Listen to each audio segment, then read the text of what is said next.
Assalomu alaykum hurmatli o'quvchilar. Demak, aytilganidek bugun sizlar bilan murakkab efirlar mavzusini ko'rib chiqamiz. Demak, murakkab efir. Сложные эфиры. Xo'p, endi qarang. Murakkab efirlar ham bitta o'sha kislorodli organik birikmalarni alohida bir sinfi hisoblanadi va juda ham muhim ahamiyatga ega. Qarang, umumiy formulasi bo'yicha ko'radigan bo'lsak, CnH2nO2 formulasiga ega bo'ladi. Yaxshilab e'tibor qaratadigan bo'lsak, karbon kislotalarimizda ham umumiy formula xuddi shu ko'rinishda bo'lgan. Faqat murakkab efir bo'lishi uchun eng minimum endi qiymati 2 ga teng yoki 2 dan katta bo'lishligi kerak bo'ladi. Karbon kislota bo'lsa-chi desa, karbon kislota bo'ladigan bo'lsa, bunda eng qiymati eng minimum 1 ga teng yoki 1 dan katta bo'lishi mumkin. Xullas endi lekin umumiy formula jihatdan aytaylik, uglerodlarning soni 2 ta, 3 ta, 4 ta, 5 ta bo'lgan misol uchun istalgan karbon kislotani olishingiz mumkin. Faqat bir asosli to'yingan karbon kislota bo'lishligi shart mana bu yer. Shuni aytib o'tgach esimdan chiqdi demak. Одноосновной карбоновая кислота bilan насыщенный сложный эфир. Ya'ni murakkab efirlar bir-biriga межклассовый, ya'ni sinfiy izomer bo'ladi va formulasi bir-biriga juda ham ya'ni bir xil, umumiy o'xshash bo'ladi. Misol uchun ikkita uglerodli bo'lib murakkab efir bo'layotgan bo'lsa, eng minimumida kim bo'ladi u? Mana bunday bo'ladi. Mana bu yerda chumoli kislotasi va uni mana shu qismida demak metil radikali bo'ladi. Mana shu ko'rinish. Endi n qiymati 2 ta bo'lgan karbon kislotamiz esa CH3COOH mana bunday formulaga ega bo'ladi. Shundan kelib chiqsak, biz mana bu yerda murakkab efirlar uchun yana ham ideal bo'lgan formula ishlab chiqarsak bo'ladi. Ya'ni radikal, uglerod, karbonilniy gruppa и mana bu yerga yana bitta radikal qo'yamiz. Faqat endi u ikkala radikal bir xil bo'lishi ham mumkin, ya'ni bitta radikal ikkinchi radikal bilan teng bo'lishi ham mumkin, bir xil bo'lishi ham mumkin va umuman ular ikkalasi bir-biridan mutlaqo farq qilishi ham mumkin, ya'ni teng emas deymiz buni. Teng, ya'ni har xil bo'lishi ham mumkin. Farqi yo'q, sizga xullas ikkita qismda radikal mavjud bo'lsa, bu murakkab efirning eng to'liq formulasi hisoblanadi. Karbon kislotalarda esa barchasida umumiy formula mana bu yerda radikal va karboksilniy gruppani mana bunday qilib joylashtirib qo'yamiz bo'ldi. Boshqacha ortiqcha hech qanaqangi holat kuzatilmaydi. Endi demak biz umumiy murakkab efir haqida tushunchaga ega bo'lib oldik. Murakkab efir bo'lishi uchun albatta karboksilniy gruppani mana bunday qismi bo'lishligi kerak va ikkala qismda radikal bo'lishligi kerak ekan. Shunday moddalar murakkab efirlar deb ataladi. Endi juda ham muhim qismi bu yerda nomenklatura masalasi bor. Bularni qanday qilib ism beramiz? Demak, nomenklatura.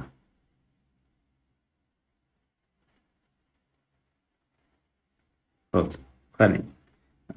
Eng asosan bularda biz foydalanadigan nomenklatura bittasi trivial nomenklatura, trivial ya'ni исторический nomenklatura deymiz, tarixiy. Trivial nomenklatura. Va endi ikkinchisi esa sistematik. Odatda ratsional bo'yicha foydalanilmaydi. Sistematik yoki IUPAC nomenklaturasi deb ataymiz. Xo'p, bunda qanday bo'ladi? Trivial nomenklatura uchun bitta shablon yasasak bo'ladi. Birinchisi radikalning nomini aytamiz. Qaysi radikalni deyilganda mana bu radikal masalasini nazarda tutilyapti. Bilib olinglar, har safar o'sha karboksilniy gruppani kislorodiga birikayotgan mana shu radikal hisobidan aytyapti. Radikal mana bunday qilib turib yozib qo'ying mana. Radikal nomi deb turib yozamiz. Metil bo'lsa metil, etil bo'lsa etil deb aytasiz. Plus endi undan keyingi mana bu qism bilib turibsiz, karbon kislotaga o'xshayapti. Shuning uchun karbon kislotaning tarixiy nomini aytasiz endi bu yerda.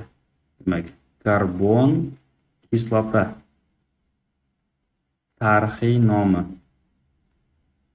ya'ni o'sha trivialniy imyasi. Ularga qaysilar kiradi desa, eslatib o'tib ketyapman. Tarixiy nom deyilganda siz o'sha shumoliy kislotasi, uksus kislota, e, sirka kislotasi yoki propion kislotasi degan nomlar bilan nomlaganmiz karbon kislotalarni, eski tarixiy nomlarini yoki nimani tarkibidan ajratib olganligiga qarab turib. Xuddi o'sha ismlarni aytasiz, plus qo'shib qo'yasiz ekan. Demak, unga misol sifatida mana buni aytsak bo'ladi. Masalan, sizga mana bu karbon kislotani beryapti. Eng kichik murakkab efirdan bittasi bu. Bundan kichik murakkab efirimiz mavjud emas. Endi shunga ism beryapmiz, qarang. Radikal mana bu metil. Shuning uchun ismini aytyapman, metil. Endi qarangda, mana shu yerda radikal ismini metil degan bo'lsak, mana bu bitta uglerodli karbon kislotasining nomini shumoliy kislotasi deganmiz. Tarixiy nomi yoki formiat kislotasi deganmiz. O'sha paytda aytganman bu narsani karbon kislotalar mavzusida. Ya'ni muraviyniy kislota ili formiat kislota formiati, ya'ni formiat kislotasi degan. Bu yerda formiat ishlatiladi, ya'ni metil formiat deysiz buni. Ana bunday qilib metil formiat. Tushunarlimi? Xuddi shunday qilib ism aytilar ekan. Demak, agar misol uchun shuni o'rnida mana bunisi bo'lib qolsa-chi, CH3 C mana bu yerda O, mana u yerga endi misol uchun metil qo'yilgan bo'lsa, yana avvalgidek birinchi bo'lib metilni aytasiz, yana metil. Faqat endi mana bu yerda ikkita uglerodli karbon kislotasining nomi atsetat kislotasi yoki uksusniy kislota, ya'ni sirka kislotasi edi. Siz xohlasangiz metil sirka kislotasi deb nomlasangiz ham bo'laveradi. Metil uksusniy kislota degan nom ham to'g'ri, lekin metil atsetat desangiz ham yana ham chiroyliroq bo'ladi. Metil atsetat. Ruschasi ham o'zbekchasi ham bir xil. Metil atsetat. Metil bu yog'i atsetat. Yoki deb bo'lmasa metil, haligini aytgandek, uksus. Metil sirka kislota. Ana bunday qilib metil uksusniy kislota degan ism bersangiz ham bo'ladi. Ammo ungacha metil formiat yoki metil muraviyniy kislota degan yoki metil chumoliy kislotasi degan ism bersangiz ham 100% ga to'g'ri bo'ladi. Demak, mana bu shablon esingizdan chiqmasin. Radikal, qaysi radikalligigacha ko'rsatib berib o'tyapman mana. Nomi karbon kislotaning tarixiy nomi qo'shilar ekan. Xo'p, sistematik nomenklatura bo'yicha qanday qilib nomlaymiz? Demak, endi unda ham xuddi shunday radikal nomi birinchi bo'lib aytiladi.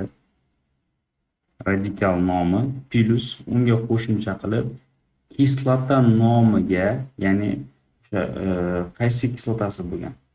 Aytaylik, sistematik nomi o'sha kislotani. Tushunasizmi? Qarang, sistematik nomi ishlatiladi bu yerda. O'sha kislota nomiga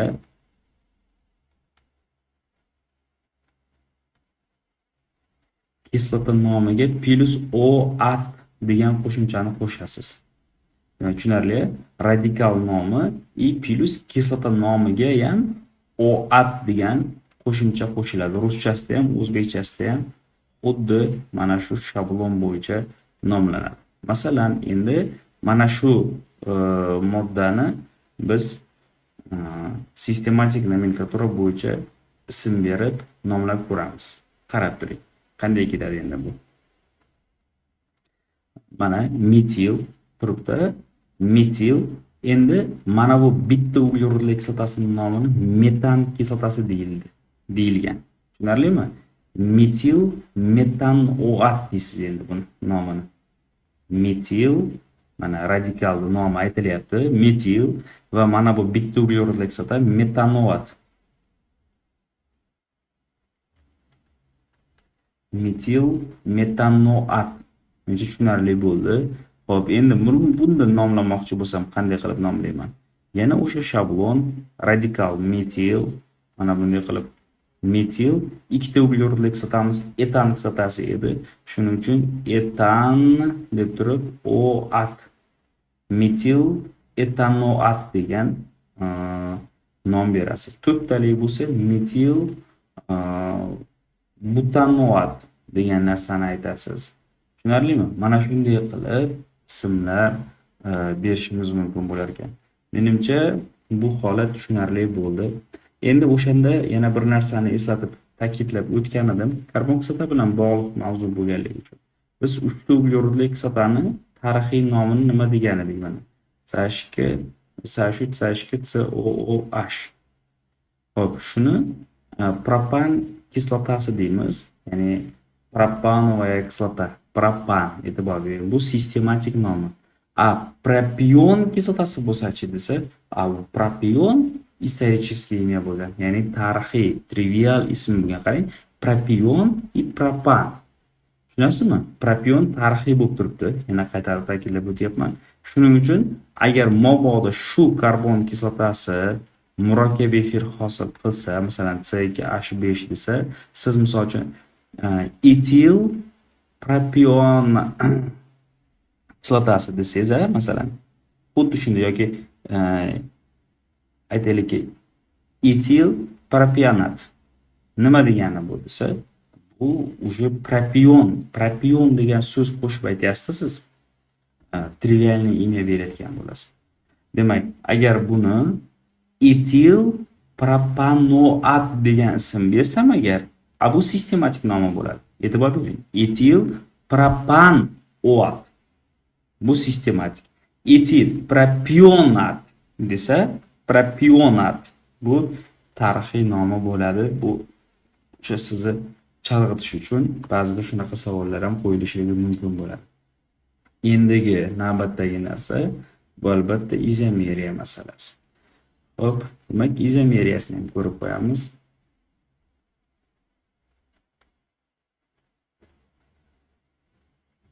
Xo'p, qanday izomeriyaning turlari bor bo'lardi? Birinchisi uglerodniy tsep, ya'ni pouglerodniy tsepu. Uglerod zanjirini turiga ko'ra. Qisqa qilib men zanjir izomeriyasi deb qo'yibman. Tsepnaya izomeriya. Xo'p, endi bunda qanday holat kuzatilyapti? Juda ham hushyor bo'lish kerak. Buni ko'pchilik karboksilniy gruppani mestasini o'zgarishiga qarab turib nom qo'yib qo'yadi. Bitta struktura o'zgarishga uchramaydi. E'tibor bering, qarab turing.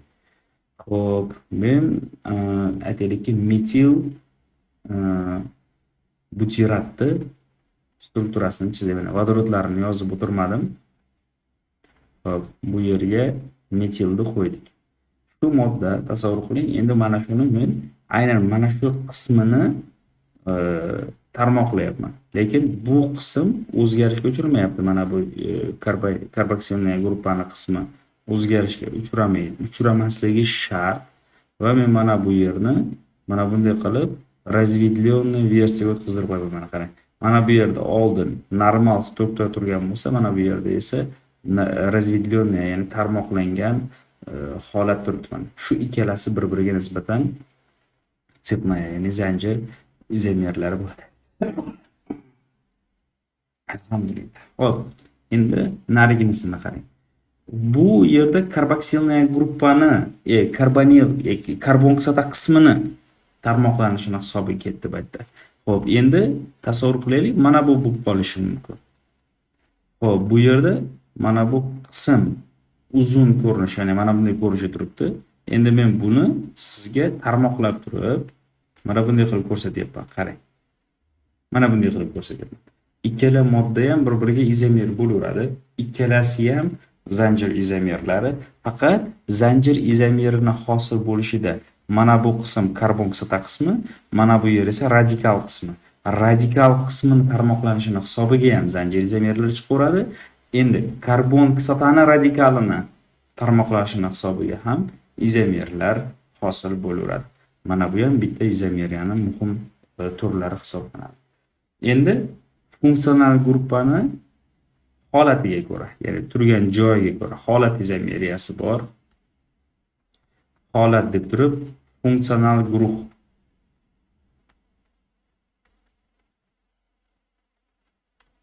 Местоположение по функциональной группы deymiz. Demak, unga qarang, qanday holat bo'ladi. Masalan, unga premyer qilib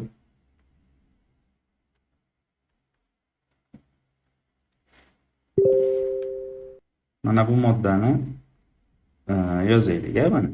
Shu holatni buni izomeri sifatida ko'ryapmiz ikkinchi moddani. Qarab turing.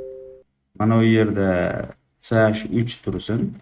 Qarang, mana bu endi 3 ta uglerodli bo'lgan bo'lsa, karbon kislotasining tarkibidagi qismda uglerodlar soni bittaga ko'payib turib, bu yoqdagi radikal qismida uglerodlar soni bittaga kamayib qoldi. Buni qarang. Bitta siljiyapti mana bu yerga siljib metil o'tib qolyapti mana bu yerga o'tib qolyapti. Ko'rasizmi mana karbon mana funksional guruh deb hisoblaydigan bo'lsak mana bu qismda bu joyini mana buni yeriga o'tkazdiryapti. Evaziga mana bu uglerod bu yoqqa metil o'tib qolyapti. Prosta shuni ichkariga, bitta ichkariga kirib olyapti xolos.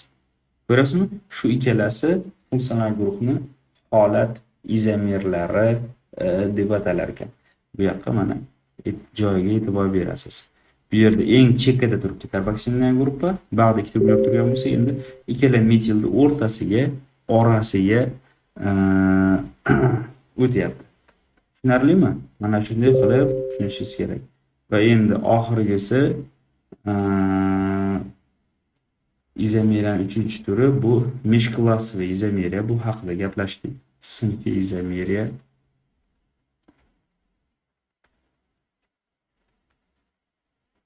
Xo'p, bu qanday bo'ladi? Haligi nima aytdik? Murakkab efir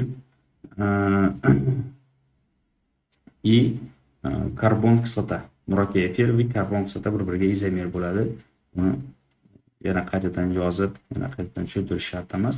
Bu mana bu yuqorida ko'rinib turibdi o'zi. Bu aytaylik mana bu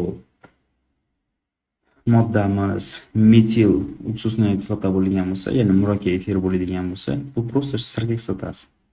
Metil format bo'lsa mana bu uksus kislotasi. Ikkalasi bir-biriga sinfiy izomer bo'laveradi. Shuning uchun bunga premyer yozib o'tirmadi. Endi yana bir narsani shu yerda ozgina esdan chiqibdi. Qarang. Murakkab efirlar deyilganda faqatgina aytaylik karbon kislota, ya'ni organik kislota bilan mana bu yerga mana organik kislota deb turib, hop karboksilin guruhning hisobiga bo'lsa, mana bu karbon kislotasi deyiladi. Karbon kislotasini mana bu vodorodi bilan aytaylik spirt o'zaro qo'shilib, ya'ni birorta bir radikal deylik, mana boshqa radikal spirt hozir aralashtirmay turaylik. Mana radikal qo'shilishini hisobiga murakkab efir hosil bo'lsa, qarang. Buni ikkita qismi bor-da. Mana bu yer radikal qismi bo'lsa, bu yer karbon kislota qismi. Endi kislotalarda bu organik kislotasi. Bizda neorganik kislotalarimiz ham bor-da. Neorganik kislotalarımızdan masalan sulfat kislotasining strukturasini ko'radigan bo'lsangiz, mana bunday strukturaga ega bo'ladi. Sulfat bu anorganik kislota, lekin anorganik kislotani ham mana bu vodorodlarini, ya'ni mana bu yerda oldin karbon kislotasida ham vodorod bor edi, uni o'rniga radikal keldi-ku. Xuddi shunday bo'lib, mana buni o'rniga radikallar kelsa ham, bular ham murakkab efir deb ataladi.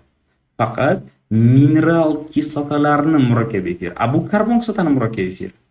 Tushunarlimi? Lekin umumiy nom bilan ikkalasi ham karbon kislotasi deyiladi. Chunki karbon kislotaning vodorodini radikal bilan almashinishidan murakkab efir hosil bo'ladi deb aytiladi. Menimcha bu olinishi izomeriyasi tushunarli bo'ldi. Davom ettiramiz. Xo'p, endi esa murakkab efirlarni olinishini ko'rib chiqamiz.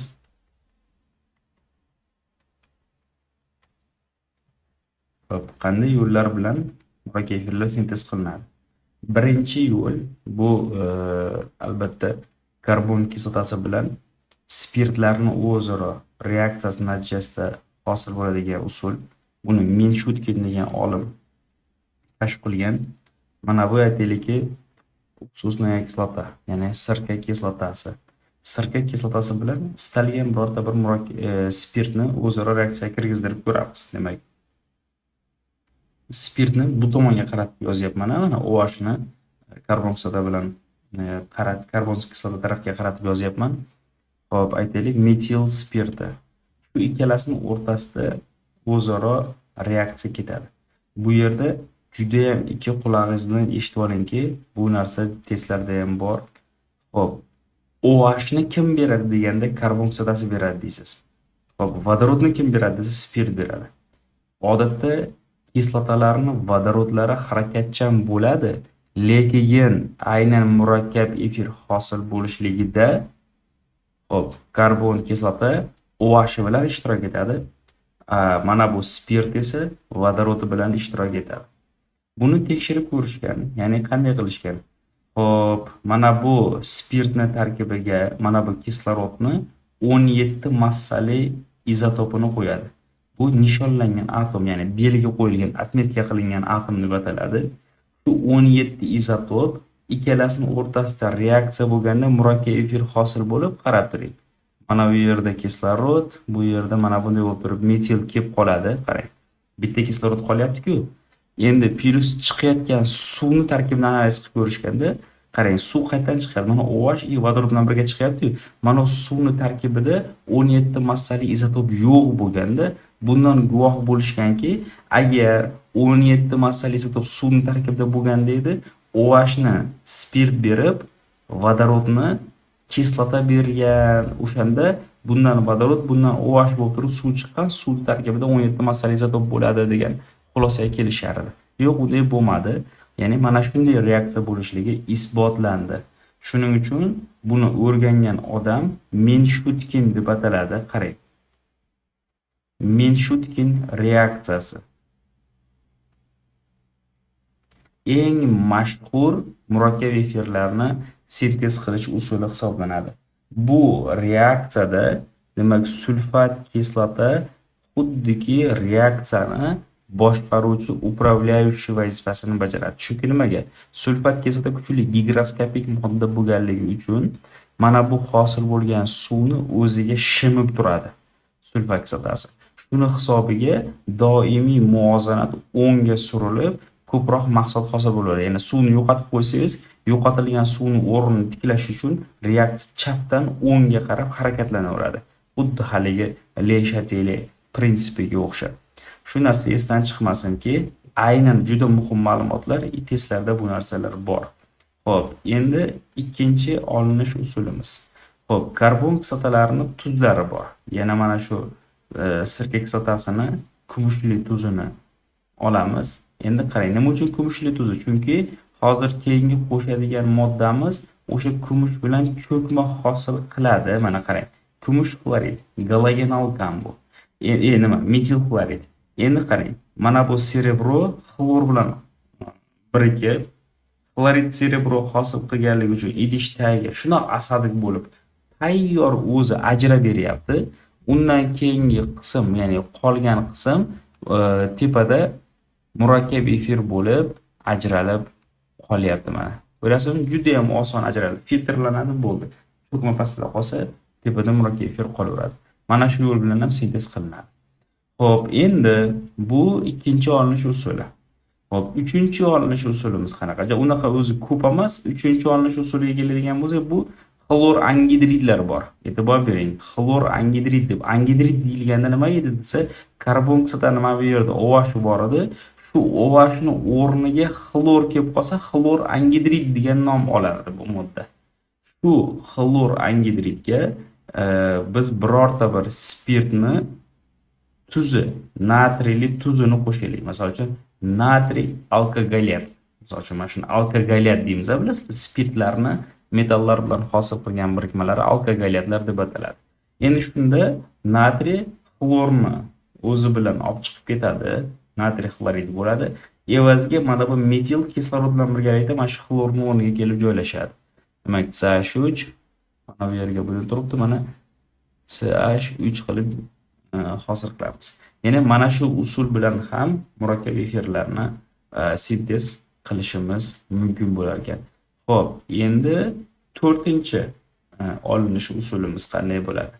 Xo'p, bilasizlar, misol uchun bir asosli to'yingan karbon kislotalarimiz qizdirilganda ularni angidridlari hosil bo'ladi. Ya'ni karbon kislota angidridlari hosil bo'ladi. Masalan, sirka kislotasini angidridi quyidagicha hosil bo'ladi. Межмолekулярный degidratatsiya bo'ladi. Mana birinchi sirka kislotasi mana bu, mana bu esa ikkinchi sirka kislotasi. Xo'p, buni bu yeriga OH ni yozaylik-da, bu tomoniga kislorod nomli qilsak, qarang. Межмолekулярный degani ikkita sirka kislota molekulasi bir-biri bilan mana bunday qilib birikatda suv chiqaveradi. Suv chiqaversa, mana shu joy qanday ko'rinishga ega bo'ladi desa, bundan bitta kislorod, bundan bitta bog', bundan bitta bog', o'rtada kislorod qoladi. Mana shuning nomini sirka kislota angidridi deyiladi. Bunga misol uchun aytaylik, etil spirtini qo'shyapman mana. Etil spirti.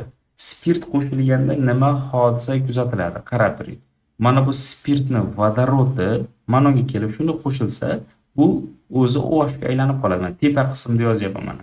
CH3 bu mana bundoq bo'ldi, o'zi kislorodi bor, vodorod bo'lib mana vodorod keldi. Endi bo'shadi-ku mana bo'sh bog'. Endi ikkinchi molekulani hosil bo'lishini qarang. CH3 uglerod, mana bu yerda kislorod turibdi. Mana bu bo'shagan kislorod tepaga chiqib ketgan bo'lsa, o'rniga mana kislorod bilan keladi spirt qism. Xo'p, mana bunday bo'lib C2H5 bo'lib, ya'ni etil asetat degan murakkab efir hosil bo'ladi. Mana ikkita modda ajralib chiqadi. Bittasi kislota bo'lyapti, bittasi mana bu modda hosil bo'lyapti. Endi 5-olinish usuli. Mana shu usullardan farq qilmaydi-ku, lekin yozib qo'ysak bo'ladi.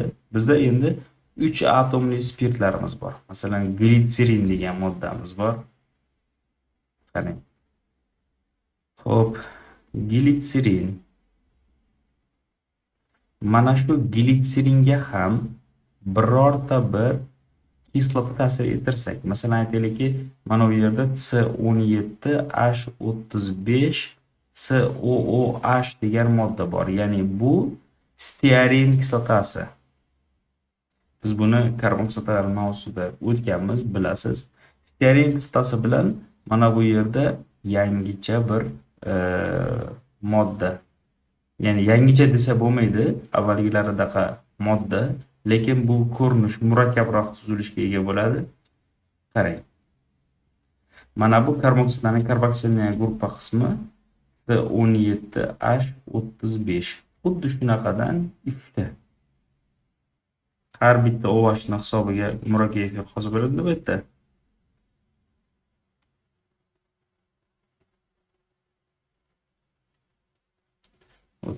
plus 3 ta mana bunday bo'lib suv ajralib ketadi.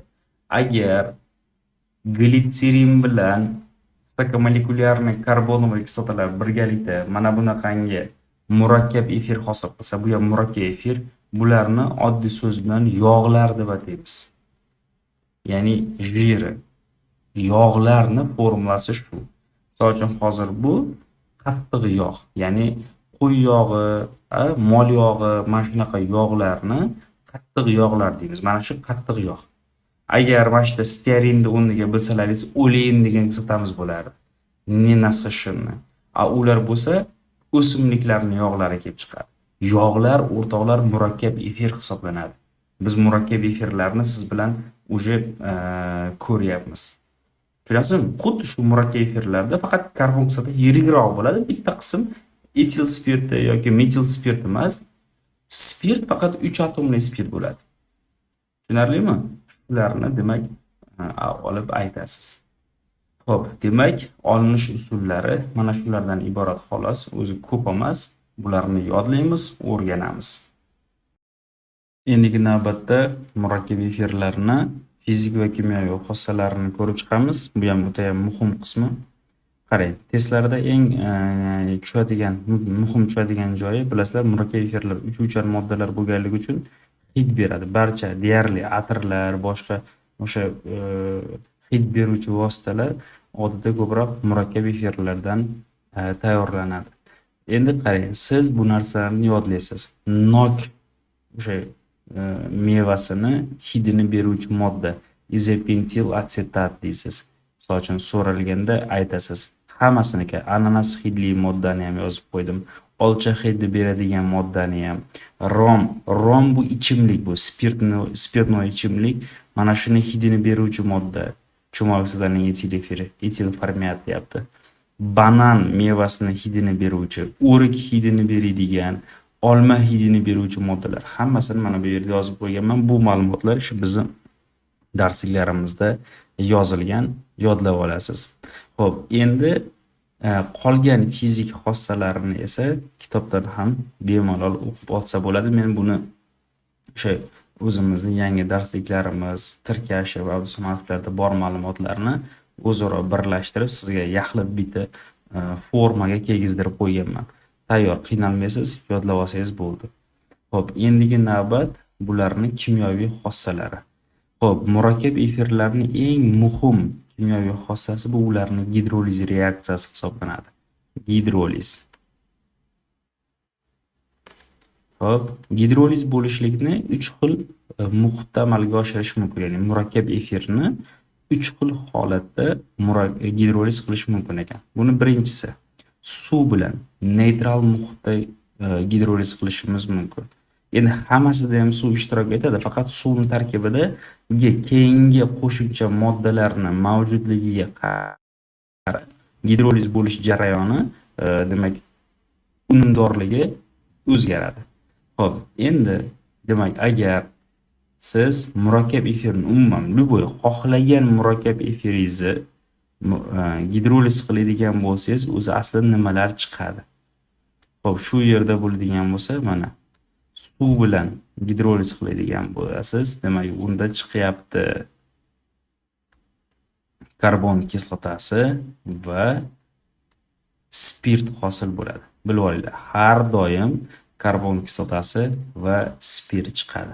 Endi mabodo siz birorta bir ishqor bilan, ya'ni gidroksidni eritmasi bilan, oddiy sholch bilan gidroliz qilinadi. Gidroksid kaliy ishlatiladi misol uchun shu yerda.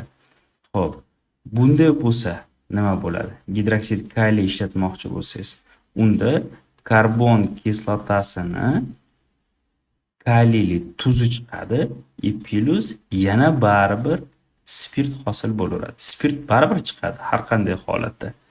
Endi keyingisi o'sha kislotali muhitda gidroliz qilinsa ham xuddi suvli muhitda gidroliz bo'lish bilan bir xil.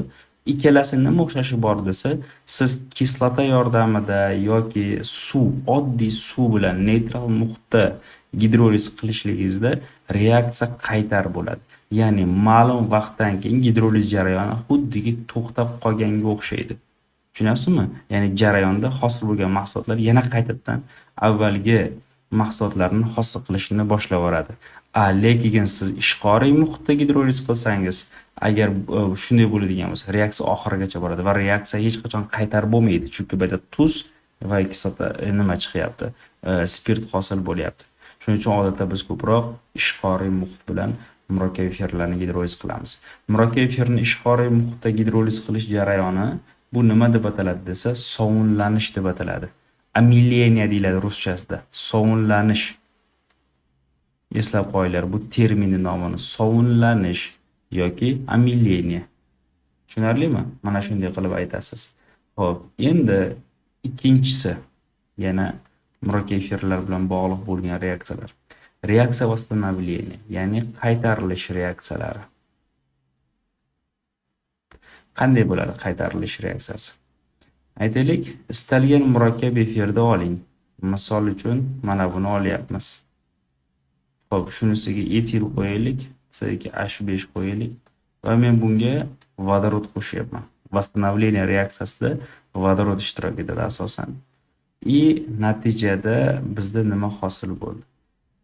Mana bu qismdan keling, mayli, mana shu metil bo'lsin, chunki hozir farqlanmay qolar ekan. Mana metil bo'lsa, karbon kislota qismi mana bu qismni C2H5OH, ya'ni etil spirtiga aylanib qolar ekan. Xo'p, mana bu qismchi desa, bu metil spirtiga aylanib qoladi. Demak, ikkita spirtni aralashmasi chiqadi, bilib olinglar. Endi agar hozir mana shu yerda etil qilganda nima bo'lardi desa, mana u yerdan etil spirt chiqsa, mana ham etil spirt, faqat etil spirtga aylanib qolgan bo'lardi. Shuning uchun men atayini farqlash uchun bu yerga metil yozdim. Karbon kislota qismidan etil spirti, mana bu spirt qismidan, ya'ni radikal qismidan metil spirtini hosil qilyapmiz. Reaksiya восстановления xuddi shu ko'rinishda amalga oshadi. Bu reaksiyani ham yodlab olishimiz kerak bo'ladi. Xo'p, keyingisi amidlar hosil bo'lishi. Amidlar hosil bo'lishi. Ruschasi ham o'zbekchasi ham bir xil. Amidlar qanday hosil bo'ladi? Murakkab efirlardan. Xo'p, siz birorta bir murakkab efirni mana bu yerda C2H5. Mana shu murakkab efirga ammiak qo'shasiz. Shunda ammiakning bitta vodorodi mana bu qism bilan etil spirtiga aylanib chiqib ketadi. Qarang, mana shu joyga ammiakda vodorodning bittasini alohida qilib yozay. Shu vodorod mana kislorodga kelib qo'shilsa, C2H5OH bo'lib qoladi-da mana shu joy. E+ mana bu joy bo'shaydi-ku endi. Bo'shagan joyga NH2 guruhi borib joylashadi. Demak, CH3 bu yerda bu endi bu yerda NH2 ko'rinishda mana bunday yozib qo'yasiz. Mana bu amidlar hosil bo'lishi deb ataladi. Shuni esdan chiqarmanglar. Xo'p, asosan gidrolizga oid savollar tushadi va nimalarni hidini berishligi, qaysi mevani hidini qaysi modda berishligi savollari ko'proq tushadi. Endi qarang, bu yerda yana ham muhim narsa bor, bitta ishlatilishi masalasi. Avval testlarda tushar edi. Plastmassa ishlab chiqarishda ishlatiladigan moddalarimiz bor. Mana qarang. Mana bu kislotani nomini akril kislotasi deb ataganmiz. Bilasiz, shu akril kislotasining murakkab efiri bor. Ya'ni mana bunday qilamizda, bu yerga metil qo'yib qo'yamiz. Metil akrilat deyiladi bu modda. Metil akrilat. Xo'p, mana shu modda ham plastmassa ishlab chiqarish uchun ishlatiladi. Endi metil akrilatning yana bir turi bor.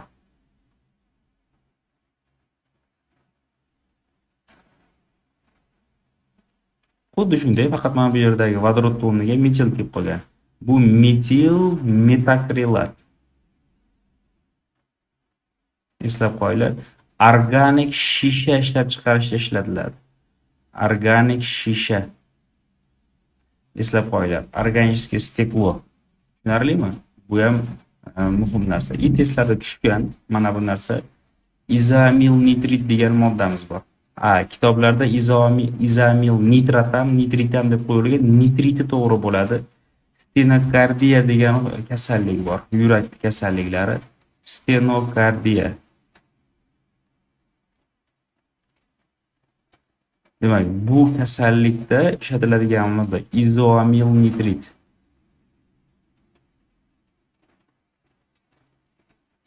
O'zi azoti bor moddalar odatda yurak kasalliklari uchun ishlatiladi. Xo'p, endi chekka qon tomirlarini kengaytirishda. Chekka qon tomirlari kengaytirish. Xo'p, bu moddamiz qaysisi? Etil nitrit. Kitobda yozilgan bu ham. Etil nitrit. Mana shu moddamiz shu maqsadda ishlatiladi. Demak, bu ma'lumotlarni yodlab olasizlar. O'zi juda ham ko'p emas, xuddiki aldagi keton yoki karbon kislotasiga o'xshagan ma'lumotlari. Mana shu qisqa ma'lumotlar yodlab tayyorlaysiz ko'rasiz. Keyingi safarga savol javob qilishim mumkin. Ya'ni so'rayman yana xuddi karbon kislotalarda yoki boshqada so'rayotganim kabi. Xo'p, keyingi darsgacha tayyorgarlik ko'rasizlar.